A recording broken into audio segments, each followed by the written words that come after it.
Olá amigos, sejam bem-vindos a mais um vídeo do meu canal. Eu sou o Lucas Knaip e vamos falar sobre o Flamengo que oficializou a demissão do técnico Tite devido, obviamente, à eliminação da Libertadores e os desempenhos ruins que pouco encorajam a diretoria para acreditar que é possível o título da Copa do Brasil ou o título do Brasileirão, né? Ainda há chances para ambos, né? O Brasileirão, se o Flamengo ganha o jogo que tem a menos, está a 6 pontos do líder, não está muito próximo, mas também não está tão longe, né? E assim, dá para tirar se o time jogar bem. E a questão é que na Copa do Brasil o Flamengo vai ter que enfrentar o Corinthians, né? E a gente não consegue garantir que o Flamengo vai ganhar do Corinthians do jeito que vem jogando, né? Então não vale a pena sustentar o Tite. Eu acho até que eles atrasam. Era para ter feito isso depois da eliminação da Libertadores, porque no final você perde tempo útil, né? Você tem menos tempo de preparação para o jogo contra o Corinthians, que acontece na quarta-feira. E assim, né, o Flamengo poderia ter já demitido o cara depois da derrota na quinta-feira e o técnico interino, que no caso é o Felipe Luiz, a gente já vai falar um pouco mais sobre isso, teria mais tempo para colocar as ideias dele, né? E assim, o que eu posso dizer sobre o Tite é uma das grandes decepções do trabalho que ele teve, né? Porque no final é uma situação que ele criou, né, o Tite, que quando ele sai da seleção brasileira ele falou que não ia assumir nenhum cargo, né, no futebol brasileiro, né, que ele estava querendo esperar o futebol europeu, entende? E assim, ele tentou se oferecer para vários clubes, inclusive, né, 2023, para quem não sabe, o Chelsea teve que trocar de técnico, né, teve aquela crise com o Graham Potter, o Lampard assumiu de interino, e ele se ofereceu várias vezes à equipe, tentando assumir o lugar que no final foi dado ao Maurício Pochettino. Mas assim, o Chelsea nem considerou ele, né? O único técnico sul-americano que chegou a ser seriamente considerado pelo visto foi o Marcelo Galhardo. Então assim, o Tite ele não estava alto na hierarquia e eu acho que ele não entendeu que a Copa do Mundo não melhorou a possibilidade dele de ir para um clube forte no futebol europeu. No máximo que ele vai ter são equipes de médio escalão. E a questão é, ele não conseguiu essa vaga no futebol europeu e surgiu a oportunidade no Flamengo após a demissão do Jorge Sampaoli. E eu acredito assim que ele quebra a promessa, que ele chegou até a falar, vocês só podem cobrar de mim, eu não vou estar no Brasileirão em 2023. Porque ele viu o Flamengo como uma oportunidade de voltar a ter mais destaque, holofote, um elenco qualificado, com grande capacidade de investimento e que obviamente poderia colocá-lo de volta na disputa por títulos. E no final ele só sai com Carioca. Na temporada passada poderia ter sido campeão brasileiro. O nível foi muito baixo para o time, o que o time era capaz de produzir. Ainda tinha aquele negócio, tinha acabado de assumir um time com uma cara completamente diferente dele, que era do Sampaoli. E assim, não foi campeão brasileiro, mas vamos deixar o cara continuar para a próxima temporada. Mas já na temporada passada poderia ter sido campeão. A derrota para o Filipão, por exemplo, aqui 3-0, né? Foi uma demonstração de que o Tite já tinha problemas ali, que já começava a levantar suspeitas do quanto ele poderia levar esse Flamengo pela frente, né? E assim, é campeão carioca, mas convenhamos, o campeonato carioca, né? Tipo, o Fluminense do Diniz estava uma praga, não tinha nada para definir melhor aquele time do Diniz com uma praga porque estava jogando um futebol horroroso. O Vasco também estava completamente perdido, o Botafogo ainda estava se ajustando, né? Eu não sei até que momento chegou o Arthur Jorge, né? Acho que o Arthur Jorge chega mais pro meio do ano. E assim, o Botafogo também estava ainda sofrendo muito. Então, a gente sabia que era tudo pro Flamengo ser campeão e foi. Só que chega no Brasileirão, a gente vê que uma coisa era o Carioca, outra coisa é o nível do Brasileirão, da Libertadores. A campanha na Libertadores, desde a fase de grupos, era ruim. Na Copa do Brasil, muitas oscilações. E no Brasileirão é isso, né? Um time que não é seguro defensivamente, poucas vezes está conseguindo passar uma partida sem sofrer gols. O sistema ofensivo é mal montado, porque no final, o Tite não é um técnico propositivo. E não é um técnico que constrói equipes para ditar o ritmo do jogo, para atacar. Ele é um técnico que tenta se basear no eficientismo, mas eu acho até errado chamar de eficientista, porque ele é um cara também meio reativo, um cara que tenta ser muito pragmático e no final das contas ele não tem a ousadia necessária para abrir mão de preceitos para fazer o time render melhor. Então ele vai manter o sistema dele a qualquer custo, a ideia dele a qualquer custo, e mesmo que a gente veja todos os sinais que está dando errado, ele vai insistir nisso. E assim,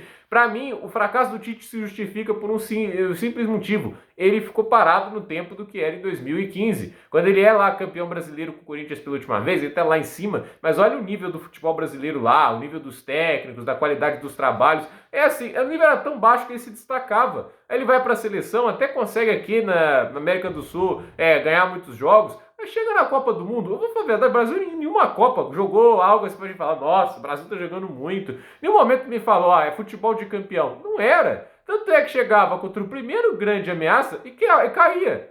Foi assim contra a Bélgica lá em 2018 e foi contra a Croácia, que já estava bem geriátrica, né? Porque o Luka Modric quase 40 anos de idade, né? Tipo, ó, cracaço de bola ainda, mas assim, essa Croácia tá longe de ser aquela que foi finalista em 2018. Não à toa, levaram um vareio da seleção da Argentina, né? Isso pra mim deixa pior pro Tite, porque o Scaloni, um cara que tinha nenhuma experiência em clube, só tinha acho que menos de 5 jogos com a seleção sub-20, o cara liderou a Argentina para uma Copa do Mundo, né? O que o Tite falhou, um cara assim, na primeira tentativa dele foi campeão.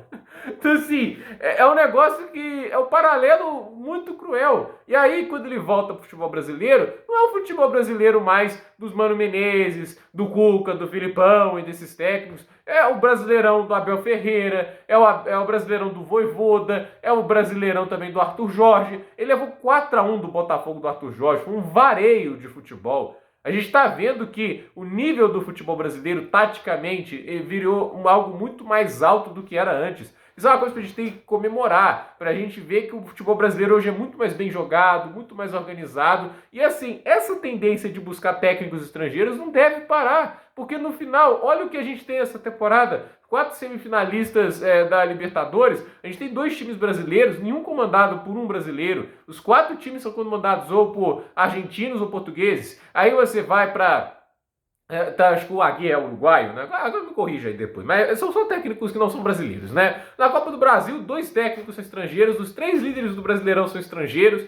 A mensagem que fica, e o Tite por anos carregou a peste de ser o melhor técnico brasileiro, entende? Né? Tem gente até que está discordando nos comentários se ele é o melhor, né? Mas a questão é, ele é considerado por alguns o melhor técnico brasileiro. Já está muito nítido que o melhor brasileiro não é o bastante, né? E mesmo se não for ele, o resto também não é lá grande coisa. Então, assim, a escola brasileira de técnicos precisa de uma reforma urgente, porque é um sinal terrível, porque é uma demonstração. Muita gente chegava a falar na época que o Tite era melhor que o Jorge Jesus, que o Tite era acima do nível dele, né? Ele estava muito acima do nível do Brasileirão. Esse é o trabalho para mostrar que não. Ele não está muito acima do nível do Brasileirão. É o nível dele, é o que ele pertence. Não acho que ele pertence ao futebol europeu. Tem gente que falava isso, mas não pertence. E tem a gente falando que o Chelsea deveria contratar o Tite, né? Eu fiquei pensando, nossa, sério mesmo, né? Olha o que ele faz no Flamengo. Imagina isso no Chelsea. Misericórdia, né? O cara não tem qualidade o suficiente para treinar uma equipe grande no futebol europeu. Essa, para mim, é o fato que fica desse trabalho. É um time excelente em nível de jogadores, mesmo com as lesões ainda tem a Arrascaeta, De La Cruz, você ainda tem jogadores como Gerson, Bruno Henrique, entende? Alguns podem estar jogando mal, mas isso também às vezes pode ser muito fruto do trabalho tático que não é eficiente. Então, o Tite, ele é um técnico que no final das contas vai ser útil para o Brasileirão em alguns contextos, ele vai conseguir trabalhar bem em alguns times, talvez volte para o Corinthians, porque isso é uma coisa que quase sempre acontece, né? O retorno do Tite para o Corinthians.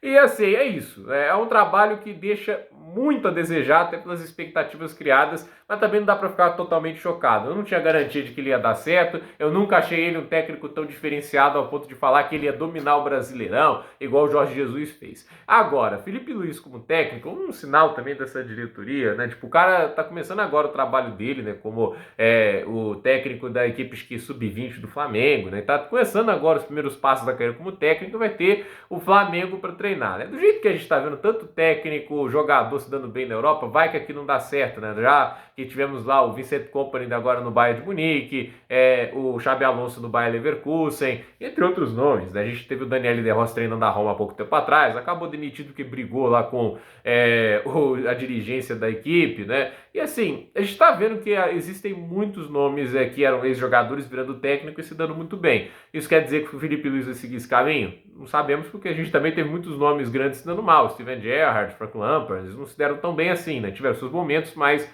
obviamente ainda tem muito que aprender. Então eu olho para a situação agora e penso, talvez ele seja um fato novo interessante, né? É um cara que passou a carreira dele trabalhando ao lado de nomes como o Diego Simeone, chegou a trabalhar com o José Mourinho quando teve uma curta passagem pelo Chelsea, né? Eu não sei até que ponto ele se inspira e se adequou a esses nomes ou a maneira dele de ver futebol, porque, como eu disse, é um cara que está começando agora. Mas é uma situação bem, assim, complicada para o cara assumir, né? Porque não é como se o Flamengo não lutasse por mais nada na temporada e ele tivesse ali os ombros leves, entende? Ainda está na Copa do Brasil e ainda está ali no Brasileirão. vai que conquista um título, não sei. Se conquistar, a tendência é que ele continue no comando, mas vamos ver o que acontece com o Felipe Luiz. Gente, por esse vídeo é isso. Dúvida nos comentários, deixe seu like, se inscreva no canal, compartilhe este vídeo e vamos ver aí o que o Flamengo nos reserva. Até a próxima, pessoal!